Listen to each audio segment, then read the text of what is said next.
नमस्कार दोस्तों, welcome back to our another video. दोस्तों, उम्मीद करता हूं आप सभी लोग स्वस्थ होंगे। दोस्तों, टॉपिक देखकर आप लोग समझ गए होंगे कि आज हम लोग किस चीज़ के ऊपर बात करने वाले हैं। गुड़गांव वर्सेस नोएडा। दोस्तों, ये नोएडा में मैंने केवल नोएडा लोकेशन नहीं लिए, नोएडा का एनसीआर लोकेशन लिया है। नोएडा हो गया, नोएडा एक्सटेंशन हो गया, ग्रेटर नोएडा हो गया, यमुना एक्सप्रेसवे हो गया और जेवर भी तक की लोकेशन को मैंने कवर किया है। यानी कि नोएडा वर्सेस आपके गुड़गांव के अंदर। अब अपॉर्चुनिटीज़ तो दोनों लोकेशंस पर आप लोगों को बहुत ज़्यादा मिल रही हैं, जहाँ पर आप इन्वेस्टमेंट कर सकते हैं। बट किसी भी लोकेशन के अंदर इन्वेस्टमेंट करने के बहुत सारे क्राइटेरियाज हो सकते हैं, बहुत सारे पॉइंट्स हो सकते हैं। आज हम उसी पॉइंट्स के ऊपर, उन्हीं क्राइटेरियाज के ऊपर बात करेंगे इस वीडियो के माध्यम से। दोस्तों, मेरा मानना है कि किसी भी लोकेशन के अंदर जब आप इन्वेस्टमेंट करते हैं तो वो आप टाइम के हिसाब से ज़रूर सोचें कि किस टाइम के लिए और कब तक के लिए आप लोगों को इन्वेस्टमेंट करनी है। कुछ लोगों को इन्वेस्टमेंट जो करनी होती है वहाँ पर रहने के पर्पज़ से करनी होती है।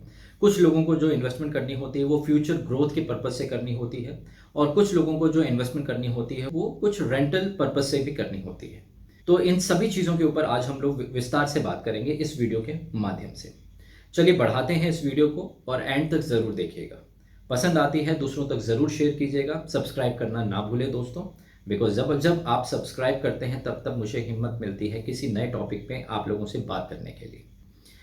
दोस्तों, किसी भी लोकेशन के लिए, जैसा कि मैंने अपनी पुरानी वीडियोस में बताया है, किसी भी लोकेशन के अंदर जब आप इन्वेस्टमेंट करते हैं तो बहुत सारे फैक्टर्स मैटर करते हैं।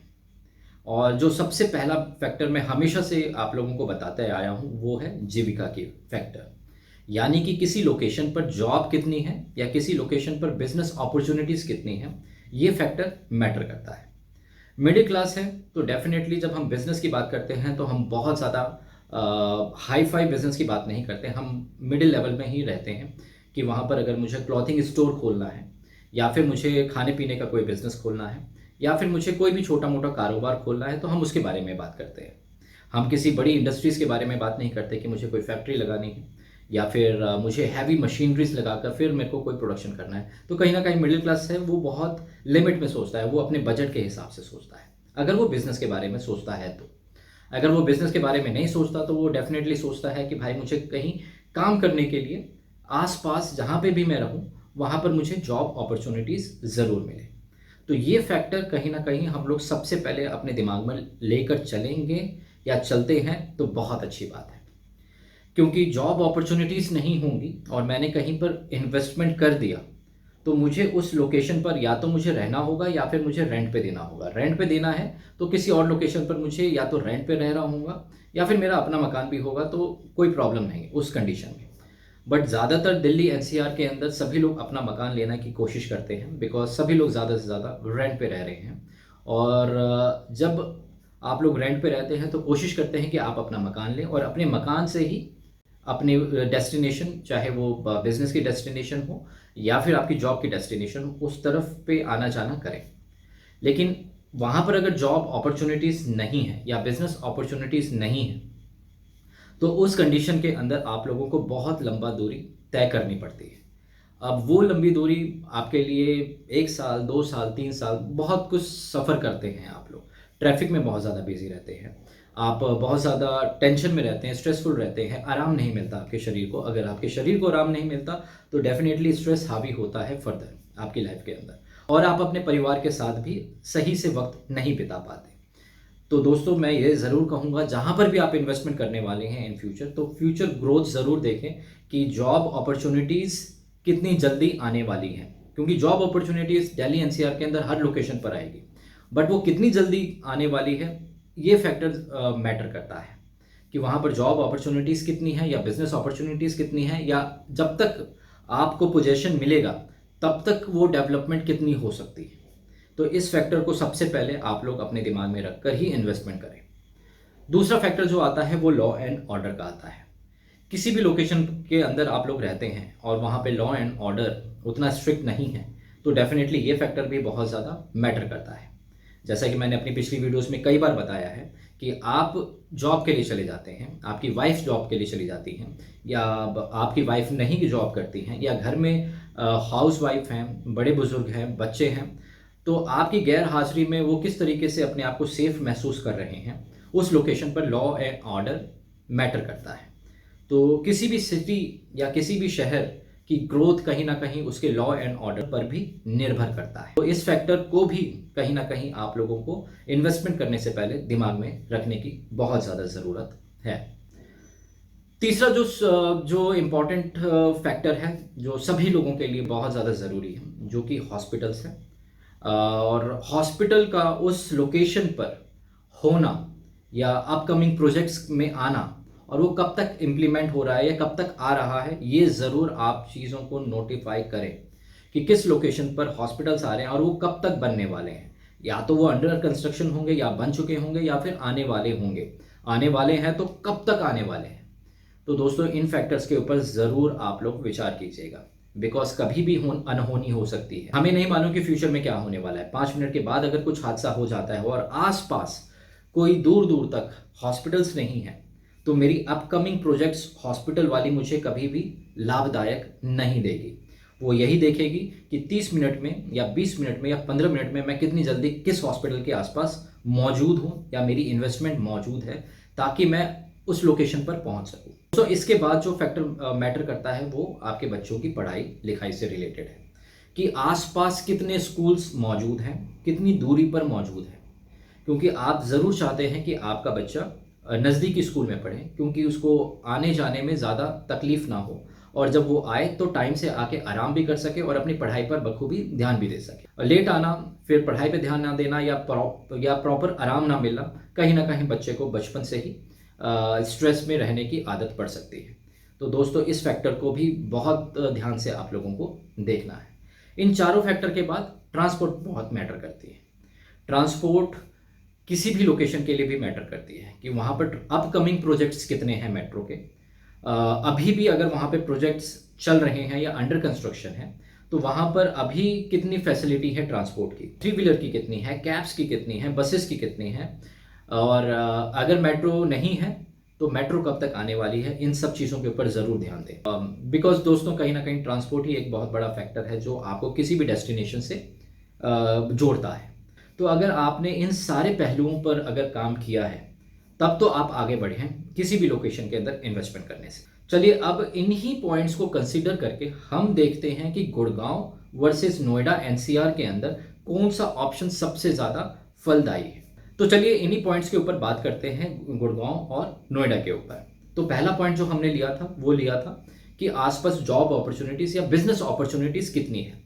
तो अगर मैं गुड़गांव को एक तरफ रखूं और मैं नोएडा एनसीआर को रखूं, तो गुड़गांव हमेशा से ऊपर रहेगा पहले पॉइंट्स के हिसाब से। जो हमारा दूसरा पॉइंट था वो था लॉ एंड ऑर्डर।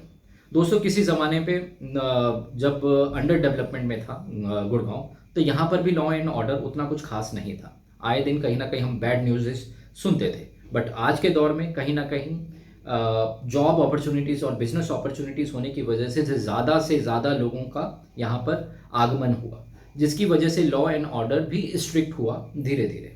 और आज की डेट में अगर मैं बात करूँ, लॉ एंड ऑर्डर कहीं ना कहीं यूपी में भी स्ट्रांग हो रहा है, बट वहाँ पर जॉब अपॉर्चुनिटीज़ ना होने की वजह से और उतनी ज़्यादा तादाद में लोगों का ना पहुँचने की वजह से लॉ एंड ऑर्डर कहीं ना कहीं आज भी पैरेटिवली गुड़गांव की लॉ एंड ऑर्डर उससे बेटर है। तो मुझे लगता है कि सेकंड पॉइंट के हिसाब से भी मुझे गुड़गांव यहाँ पर फ्रूटफुल लगता है। तीसरा ऑप्शन जो मैंने आपको दिया था वो हॉस्पिटल्स के हिसाब से दिया था। गुड़गांव में इस टाइम पे जितने हॉस्पिटल्स हैं 10-10 मिनट की दूरी पे, उतने हॉस्पिटल्स अभी कहीं ना कहीं नोएडा एनसीआर के अंदर नहीं है। ज़रूर आने वाले टाइम पर हो सकता है, लेकिन वो अपकमिंग प्रोजेक्ट्स में है और वो मैं काफ़ी सालों से सुनता आ रहा हूँ, शायद 10 और 15 सालों से। अब वो कब तक आएगा, बिकॉज अभी तो कई ऐसे ही लोकेशंस पर तो लैंड भी एक्वायर नहीं किए गए हैं या लैंड नहीं दिए गए हैं सरकार के द्वारा किसी भी हॉस्पिटल्स के लिए फर्दर, और कहीं कहीं पर दिए गए हैं तो बट वो कंस्ट्रक्शन कब स्टार्ट होने वाली है ये तो आप ही लोग जाने, बिकॉज सरकार का काम हिंदुस्तान के अंदर हम सभी लोग वाकिफ़ हैं कितनी जल्दी स्टार्ट होता है। तो तीसरे पॉइंट के हिसाब से भी मुझे लगता है कि गुड़गांव कहीं ना कहीं फ्रूटफुल ऑप्शन हो सकता है फर्दर। चौथा पॉइंट जो तो मैंने कहा था स्कूल और कॉलेजेस, तो डेफिनेटली उसमें भी कहीं ना कहीं गुड़गांव अव्वल दर्जे पे आता है as comparative to Noida NCR के अंदर। दोस्तों मुझे मालूम है कि इस वीडियो के बाद आप लोगों के बहुत कमेंट आएंगे, शायद पॉजिटिव भी हो सकते हैं और नेगेटिव भी हो सकते हैं। मैं उसके लिए रेडी हूँ। बिकॉज अगर मैं एक परिवार के हिसाब से सोचूं तो एक परिवार को इन सारे पॉइंट्स में अगर एक भी पॉइंट अगर मिस होता है तो कहीं ना कहीं स्ट्रगल देखनी पड़ जाती है। तो मैं चाहता हूं कि जब भी आप इन्वेस्टमेंट करें वहां पे स्ट्रगल आपके साथ ना हो लंबे समय के लिए। मैं ये नहीं कहता कि 2 साल 3 साल 4 साल देखिए, लंबे समय का मैं प्रोजेक्शन लेकर चल रहा हूँ। आप 10-15 सालों का कहीं ना कहीं लॉजिक देख रहे हैं तो आप जरूर देखें इन सारे पॉइंट्स के हिसाब से। अब चलते हैं कि पांचवा पॉइंट अगर मैं चलूं तो ट्रांसपोर्ट के मामले में कहीं ना कहीं बहुत ज्यादा आगे है गुड़गांव। तो दोस्तों इन सारे पॉइंट्स को अगर मैं कंसीडर करूं तो डेफिनेटली मुझे गुड़गांव एक अच्छा ऑप्शन लगता है इन्वेस्टमेंट के पर्पज से। लेकिन क्या तर्क यही है कि क्या गुड़गांव एक ही दिन में बना? नहीं, बिल्कुल नहीं बना एक दिन के अंदर, उसको भी समय लगा। बट गुड़गांव के अंदर किस तरीके से डेवलपमेंट हुई आप उस पर विचार अपना थोड़ा सा रखिएगा। दोस्तों गुड़गांव के अंदर सबसे ज़्यादा जो डेवलपमेंट हुई है वो किसी भी वजह से हुई है तो जॉब की वजह से। डीएलएफ कहा जाता है कि डीएलएफ ने बसाया है गुड़गांव को, तो डेफिनेटली सही बसाया है। उन्होंने सबसे पहले कमर्शियल्स को लॉन्च किया ताकि लोगों के लिए रोजगार के ऑप्शंस खुल सके। जब रोजगार के ऑप्शंस खुले तो बहुत ज़्यादा लोगों का आना और बसना स्टार्ट हुआ गुड़गांव के अंदर। जब गुड़गांव के अंदर बसना स्टार्ट हुआ जॉब्स की वजह से तो उनके रहने के लिए रिक्वायरमेंट्स को पूरा किया गया। कहा जाता है कि अनप्लैन्ड सिटी है गुड़गांव, मैं बिल्कुल उसके साथ हूँ कि ये अनप्लैन्ड सिटी थी, बट धीरे धीरे इसको प्लान की तरफ लेकर जाया गया। लेकिन सबसे पहले जो क्रिएशन हुई वो जॉब की क्रिएशन हुई। बट यहाँ पर अगर मैं कंपैरिजन करूँ नोएडा और एनसीआर की, वहाँ पर रेजिडेंशियल रहने के लिए हब बनाए जा रहे हैं जो काफ़ी सालों से बनते आ रहे हैं, 20-22 साल और 25 और 30 सालों से बनते आ रहे हैं, या अलॉट भी नहीं हुए हैं, कुछ ऐसे भी प्रोजेक्ट्स हैं। तो मैं ये कहूँगा कि उन्होंने रेजिडेंशियल तो बनाया बट उन्होंने जॉब अपॉर्चुनिटीज़ या बिजनेस अपॉर्चुनिटीज़ के बारे में नहीं सोचा है, बट वो बहुत लंबा है। आपकी योगी सरकार कहीं ना कहीं लेकर आ रही है कि 2041 के अंदर वो कोई प्रोजेक्शन लेकर आ रही है किसी सिटी को बसाने के लिए जहाँ पर job opportunities, business opportunities, residential opportunities होंगी, जिसके लिए लैंड्स एक्वायर किए जा रहे हैं। तो दोस्तों मैं इतना लंबा नहीं सोच पाता, मुझे सोचने के लिए आज का वक्त मिला है और आज से अगले 10 साल तक का वक्त मैं लेकर चलता हूँ नॉर्मली लॉन्ग टर्म में। तो मुझे लगता है कि अगले 10 साल में गुड़गांव भी आपको एक अच्छा ग्रोथ दे सकता है। थोड़ा सा ज़रूर महंगा होगा as comparative to Noida NCR, but आज की डेट में नोएडा एनसीआर भी कहीं ना कहीं हमारे आउट ऑफ बजट है। आउट ऑफ बजट होने के कारण मुझे आज तक नहीं समझ में आया, जबकि जॉब अपॉर्चुनिटीज़ वहाँ पर उतनी नहीं है जितनी जॉब अपॉर्चुनिटीज़ आपकी गुड़गांव के अंदर है। उसके बावजूद वहाँ पर दिन दोगुनी रात चौगुनी रेट का हाई हो जाना, ये मुझे आज तक एक्सेप्ट नहीं हो पाया। इस वजह से भी मुझे कहीं ना कहीं लगता है कि मुझे अगर इन्वेस्टमेंट करनी होगी एज अ मिडिल क्लास तो मैं यहीं पर ही कहीं ना कहीं अपने बजट में ऑप्शन देखूंगा गुड़गांव के अंदर, ना कि नोएडा एनसीआर के अंदर। क्योंकि वो कब तक प्रोजेक्ट बनेंगे, कब तक इन्वेस्टमेंट होगी या कब तक चीज़ें होंगी, तब तक तो शायद मैं भी ओल्ड एज पे होऊंगा, मेरे बच्चे बड़े हो चुके होंगे, वो शायद इस जगह को एक्सेप्ट करें शायद ना करें, मैं कुछ नहीं कह सकता। और उस सिलसिले में मेरी इन्वेस्टमेंट कहीं ना कहीं मेरे लिए, इवन मेरे आने वाली पीढ़ी के लिए कहीं ना कहीं मुझे सही सुखद अनुभव नहीं दे सकती। मैं नोएडा एनसीआर को एज अ कंट्री साइड लेकर चलता हूँ। जैसे अगर आप बाहर के लोकेशंस पर जाएंगे, विदेश की लोकेशन पर जाएंगे, तो कंट्री साइड लोकेशंस होती है जो काफ़ी सस्ती होती है, जहाँ पर आपको ग्रीनरी देखने को मिलती है, लेकिन सिटी एरियाज काफ़ी ज़्यादा महंगी होती है। तो मैं नोएडा एनसीआर को हमेशा से कंट्री साइड लेकर ही चला हूँ, लेकिन कंट्री साइड तक आने जाने में मुझे बहुत ज़्यादा पापड़ बेलने पड़ेंगे, टाइम मेरा सबसे ज़्यादा ज़ाया होगा ट्रैफिक के अंदर, और दिल्ली एनसीआर का ट्रैफिक धीरे धीरे और दिन दोगुनी रात चौगुनी बढ़ती रहेगी, ये आप लोगों को भी मालूम है। फ्लाईओवर्स बने हैं, नो रेड लाइट जोन्स बने हैं, बट उसके बावजूद बहुत ट्रैफिक जैम्स होता है। तो आने वाले समय में कितना और ट्रैफिक जैम होने वाला है इसका आप अंदाज़ा आज के जनरेशन से लगा सकते हैं। तो मैं उम्मीद करता हूं आप लोगों को वीडियो समझ में आ गई होगी, और मेरा जो पॉइंट आता है वो कहीं ना कहीं गुड़गांव को जाता है। जो भी मैंने अभी बात की है आप लोगों के सामने, वो मैंने बात किया है इन दोनों के कंपैरिजन के हिसाब से। उम्मीद करता हूं आप लोगों को समझ में आया होगा कि मैं क्या कहना चाह रहा हूं। इन पॉइंट्स के ऊपर जरूर आप लोग विचार कीजिएगा। आने वाली वीडियोस का इंतजार करें, कहीं ना कहीं मैं इसी तरीके के टॉपिक्स लेकर आऊंगा ताकि हम लोग अपने बेसिक चीज़ों के ऊपर ध्यान दे सकें और उसके हिसाब से इन्वेस्टमेंट कर सकें। धन्यवाद।